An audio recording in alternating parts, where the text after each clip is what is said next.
नमस्कार मित्रों, शिव ज्ञान साधना चैनल में आप सभी का स्वागत है। और आज हम बात करेंगे कि यदि किसी के कुल में मलिन पित्र हैं, यानी कि उनके जो पित्र हैं वह मरने के पश्चात भूत प्रेत पिशाच इन सभी योनियों में गए हैं, तो आखिर हम उन्हें किस प्रकार से उस योनि से बाहर ला सकते हैं।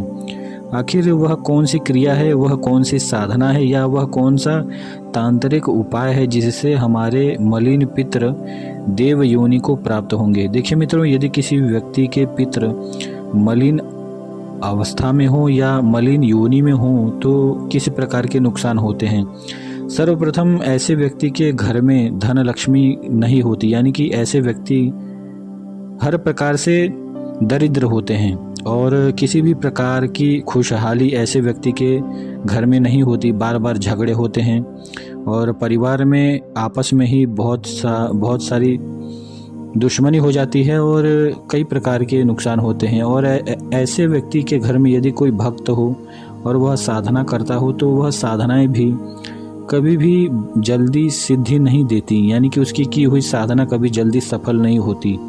सफल भी होती हैं और कई लोगों की देखी भी गई हैं कि इस प्रकार से पितर मलिन हैं फिर भी उनकी साधनाएं सफल हो गई हैं, लेकिन इसमें भी बहुत ज़्यादा मेहनत करना पड़ता है तब होती हैं। तो आइए मित्रों, हमें आखिर वह कौन सा कर्म है जिससे हमारे मलिन पितर सात्विक योनि को प्राप्त होंगे और देव योनि को प्राप्त होंगे।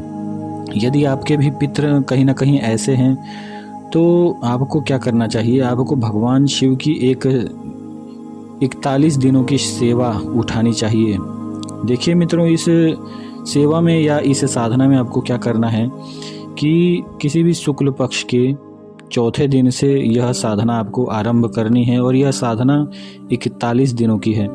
इसमें आपको क्या करना है कि नित्य भगवान शिव के शिवलिंग पर जल चढ़ाना है काले तिल को डालकर, और जल चढ़ाते समय आपको ओम पितराय नमः और जो भगवान शिव का पंचाक्षरी मंत्र है उसका जप करते हुए जल आपको चढ़ाना है। तो यह सेवा हो गई। और नित्य आपको शिवलिंग का श्रृंगार करना है, यानी कि जो चंदन होता है उससे आपको भगवान शिव को त्रिपुंड लगाना है, यानी कि भगवान शिव का एक प्रकार से श्रृंगार करना है। यह क्रिया कहीं ना कहीं आपको आपके जीवन में लाभ देगी।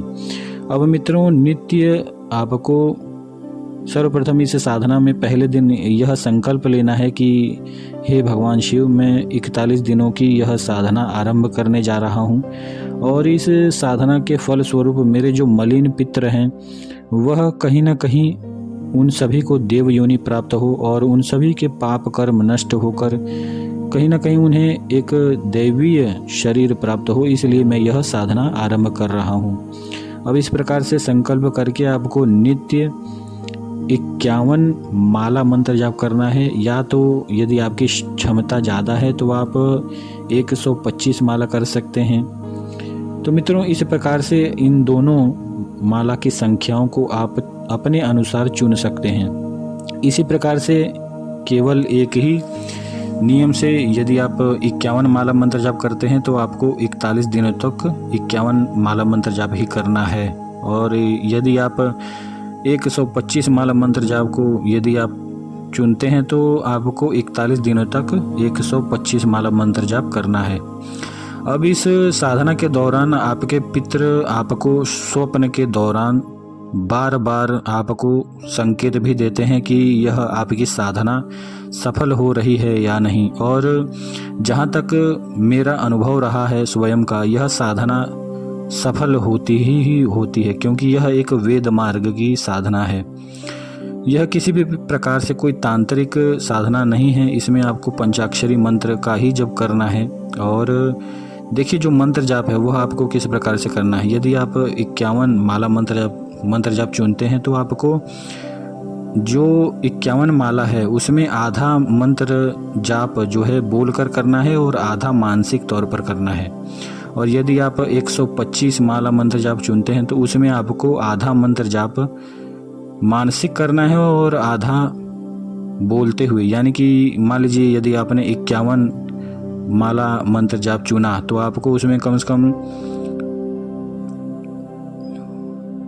26 माला बोल कर करना है और बाकी के 26 माला मंत्र जाप आपको मानसिक तौर पर करना है। तो इसी प्रकार से आपको मंत्र जाप करना है। इस प्रकार से मंत्र जाप करने से क्या होता है, यदि आपका मंत्र जाप किसी प्रकार से कोई नकारात्मक शक्ति छीन लेती है या किसी तांत्रिक ने ऐसा कर्म आपके ऊपर कर दिया है कि आपकी की हुई जितनी भी मंत्र जाप होती हैं वह उसको प्राप्त हो जाती हैं, तो कहीं ना कहीं इस रीति से मंत्र जाप करने पर आपका मंत्र कोई शक्ति छीन नहीं सकती और कोई भी तांत्रिक यदि किसी भी प्रकार की क्रिया आपके ऊपर कर दे तो किसी भी प्रकार की क्रिया में इस प्रकार के मंत्र जाप से कोई भी असर नहीं होता, यानी कि इसका पूर्ण फल आपको ही प्राप्त होगा। अब मित्रों, नित्य जितनी भी मंत्र जाप आप करते हैं वह मंत्र जाप करने के पश्चात आपको एक थोड़ा सा जल अपने दाहिने हाथ पर लेना है और नित्य आपको संकल्प करना है कि मैंने आज जितने भी मंत्र जाप किए हैं इन सभी मंत्र जाप का जो फल है मेरे समस्त पितरों को प्राप्त हो। यह बोलकर आपको वह जो संकल्प किया हुआ जल है वह आपको भगवान शिव के शिवलिंग पर अन्यथा किसी मट्टी में आपको गिरा देना है, या फिर जहाँ पर आप साधना कर रहे हैं वहीं पर भूमि पर वह जल आपको गिरा देना है। इसी प्रकार से नित्य करने से कहीं ना कहीं आपके पितरों को लाभ प्राप्त होगा और वह देव योनि को प्राप्त होंगे। अब यदि कोई किसी के पितर यदि देव योनि को होते हैं तो देखिए क्या लाभ होते हैं। घर में यदि केवल लड़कियां जन्म लेती हों तो यह जो क्रिया है कहीं ना कहीं फिर बंद हो जाती है, फिर आपके घर में दिव्य संतान की प्राप्ति होती है। लड़के जन्म लेते हैं इसके पश्चात और जो धन का आयात है वह बहुत ही अधिक बढ़ जाता है। आपके परिवार में धन की जो वृद्धि होती है वह बहुत ही अधिक हो जाएगी और किसी भी प्रकार से यदि घर में कोई नकारात्मक शक्ति है तो वह उसका भी कहीं ना कहीं काट होता है। और हर प्रकार के जो तांत्रिक कर्म यदि आपके घर परिवार पर किसी ने किए हों तो वह भी कहीं ना कहीं उसमें भी आपको आराम प्राप्त होता है। और यह साधना आप संपन्न कर लेते हैं तो इसमें अंतिम दिनों में आपके पितृ जो होते हैं यानी कि यह भी देखा गया है कि किसी के पितृ उन्हें साक्षात दर्शन देते हैं।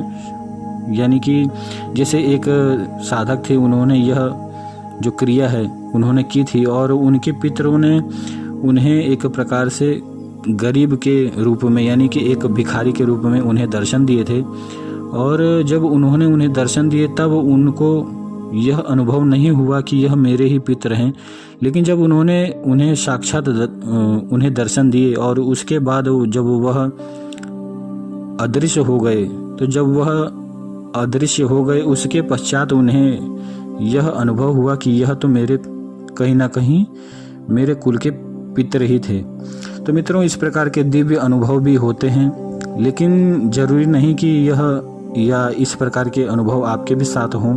हो सकता है यह क्रिया संपन्न करने के पश्चात आपके जो पितर हैं वह आपको स्वप्न के मार्ग में या फिर स्वप्न के द्वारा आपको यह बता दें कि हमें देव योनि प्राप्त हो चुकी है। तो मित्रों, इस क्रिया का लाभ उठाइए और यह तांत्रिक नहीं, यह एक वैदिक साधना है और किसी भी प्रकार से कोई भी हानि इस साधना के दौरान इस क्रिया के दौरान नहीं होती है। तो इसका लाभ उठाएं और इसी प्रकार की दिव्य साधनाओं को जानने के लिए मेरे चैनल को लाइक करें, शेयर करें, सब्सक्राइब करें। अगले वीडियो में हम यह बताएंगे कि यदि किसी के पितृ देव योनि को प्राप्त हैं और उन्हें किसी तांत्रिक ने बंधित कर रखा है तो ऐसे पितृ को हम किस क्रिया के द्वारा छुड़वा सकते हैं या किस तांत्रिक साधना के द्वारा हम उनकी शक्ति को और भी अधिक बढ़ा सकते हैं। तो मित्रों, इसी प्रकार के वीडियोस को जानने के लिए, सुनने के लिए मेरे चैनल को लाइक करें, शेयर करें, सब्सक्राइब करें। धन्यवाद।